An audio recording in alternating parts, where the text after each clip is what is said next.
changes the water well. And everyone knew for decades that the eventuality that we've seen over the last couple of weeks here since the fire disasters began was foreseeable. They assumed the risk because of their crazy far-left policies. So we've talked about conditioning the aid that will go there to policy changes. I think that is a common sense notion that is supported by the vast majority of the American people who do not want to subsidize crazy California leftist policies that are dangerous for people. And now what the terms are and the details of that we will be working out. But entwined in all of that is the concern about election security in California. And voter ID is a matter that, again, comports with common sense that most American people see the value in. And it's be something we'll be trying to advance. Over here. Yeah. Question. Do you see President Trump negotiating with Maduro, or Maduro will not have the opportunity to negotiate, but rather accept the terms in regard of the migrants? And the second question is whether this conversation with Bukele means that the president of El Salvador is going to receive members of Tren de Aragua TDA expelled from the United States in his prisons? Yeah, look, I'm not sure. I'm not going to get ahead of the president with regard to negotiations with Venezuela or El Salvador or any other country. I will just say that we will be dealing with this in the same manner that we did with Colombia, and that is every nation around the world that, Venezuela is a good example. I mean, President Trump noted that they opened their prisons and sent very dangerous persons to the U.S. That is not acceptable. We should never have allowed it here. The Biden administration and Mayorkas opened the border wide and subjected the American people to all of these terrible, it's a humanitarian catastrophe and a violent problem, a violent crisis for the American people, and it must be addressed. And so President Trump you've seen, he will have a heavy hand, and we will support him on that regardless of who stands up against it. Mr. Speaker? Yeah, go ahead. Yeah. Yes, Mr. Speaker. It's been a busy week, as I said before, with President Trump. We've seen him fire some inspectors general today, and also he's made comments and an executive order about FEMA, saying that perhaps it shouldn't even exist. Can you comment on the idea that states should do more, and do you think FEMA should exist? And the inspectors general, is that a legal action, and is it a good one? So I have some expertise with FEMA. I'm from Louisiana. We're a disaster-prone state, as is Florida, and we have a lot of experience with that. In my experience, it is very often the case that local workers, people who are working through FEMA, do a pretty good job, but often it's the leadership at the top that can affect the outcome of how a disaster is handled. There's been a lot of frustration, of course, over the last 4 years with how FEMA has been handled, and I think the president is right to assess that. I think we are entering a new era of government, and that is when the president says he wants to make the government more efficient and effective, and we say we want to limit the size and scope of government, it means that everything is on the table for reevaluation. This is a new moment for us to reevaluate everything that the federal government does, and FEMA is in the crosshairs, pardon the expression, because they're the microscope, because these disasters are front and center for the country to review. And so I think that the task force that the president set up by the executive order is an appropriate step. I think that it's probably long overdue. It'll be a 6-month, 180-day evaluation with some very smart people in the room that have a lot of expertise and experience in dealing with FEMA. And I very much look forward to the outcome of that issue. I will tell you from my perspective, state of Louisiana, again, having a lot of experience with this, we have the Governor's Office of Homeland Security and Emergency Preparedness, we call it GOSEP, and they do an extraordinary job on a state level. They're very responsive to the people, and our people are very resilient, and they look to the state officials to handle that.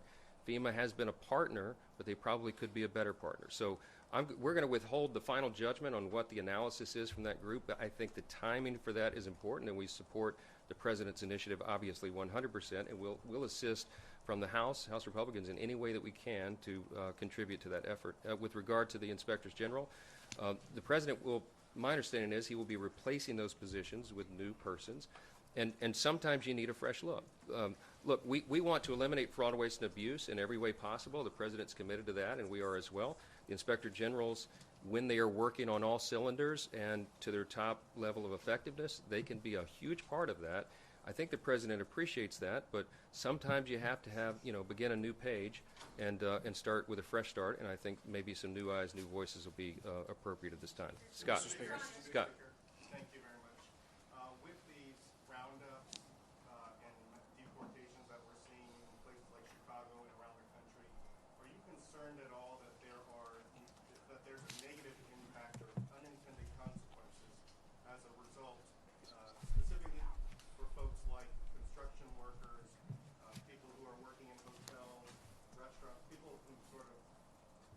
are the backbone of the economy that may be fearful to show up at work. Is that undermining the U.S. economy in any way? I hope not. I don't think so. I think you heard Tom Homan say very clearly in the last 24 hours, the worst are first, and what he means by that is dangerous, violent criminals, and we know who they are. You've already seen them being rounded up and deported. That is the top and first priority of the federal government. The rest of it will be developed.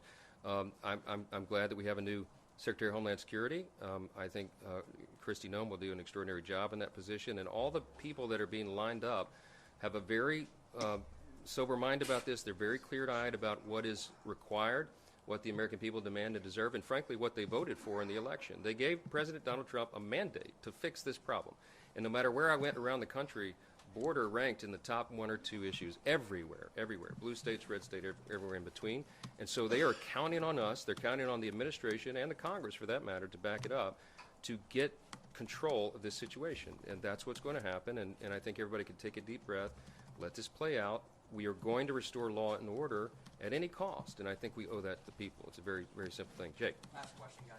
Is it still your goal to have a budget for both chambers by February 24th? Yes. When we get back, the Budget Committee will be marking up, first week of February is the plan, marking up the budget to set the resolution to begin and unlock and open the reconciliation process. That will be where the lion's share of these campaign promises that we made are fulfilled. And that's what all the hard work here is in the rooms, all of us negotiating and coming to consensus with one another on the terms of that, why that's so important. We will get all the Republicans together on the consensus, and we will put forward that bill that will check those boxes and make sure we're doing right by the American people. The president's already begun. I mean, I just made a list this morning. Everything he started in the first 7 days, he's already securing our borders, removing dangerous illegal aliens, standing up to terrorists, bringing back the economy, unleashing American energy, putting an end to the DEI and gender ideology madness. That's in 7 days. We're just getting started. And you're going to see so much of this codified in our legislative agenda, and we'll get the appropriations going, we'll get the reconciliation going. It's going to be a very busy first 100 days. So you're all going to have to work as hard as we do. So I'm glad you're here. Last one, Olivia, go ahead. With the multiple tariffs and potential for trade wars and different fronts, the cost of goods could go up. Republicans ran on a better economy, not a Joe Biden economy. What will you say if the cost of goods go up and people are actually paying more in a Republican unified government? I'm not going to predict the outcome of, first of all, which tariffs will be enacted and how it will affect prices. We'll have to see. I think you're seeing a measured approach by the president. Tariffs clearly is going to be a part of the policy agenda from the White House. All of that, he's said to us, will be in the executive branch and not the legislative branch, so they'll have unilateral authority over it. But I think he's going to be wise in how he does that. I don't think you'll see across-the-board tariffs in whole countries or whole industries. I don't believe that's what will happen. I think he's going to deal with the unfairness that we see out on the world stage. China, for example, is a terrible trading partner. They abuse the system. They steal our intellectual property. They're now trying to get a leg up on us on AI, as you see in the last day or so. It's a serious threat to us and to our economy and our security in every way. And so the president takes that seriously, and I think that he will deal with that in an appropriate manner. Look, we're free trade advocates. But as the president often reminds all of us, it has to be free and fair trade, and we simply don't have that with some of the people, allies and adversaries around the world. So President Trump will be the great equalizer on that. We look forward to it. Thank you all for being here. We'll be talking with you next couple of days. Sorry, can you give us an opinion lastly on Gustavo Petro and what's going to happen with the flights, if they abide or not, if the Colombian government abides or not? You want to address that? Okay. Well, listen, he did an about-face very quick-like, and that was appropriate. And if he wants to send his own presidential plane to pick up his folks, we welcome that. It saves American taxpayers money. I think that's a great thing. And, I think other foreign leaders should take his cue and send their presidential planes and pick up their folks who don't belong here. We are happy to send them back. So I think it's a good trend. Thank you.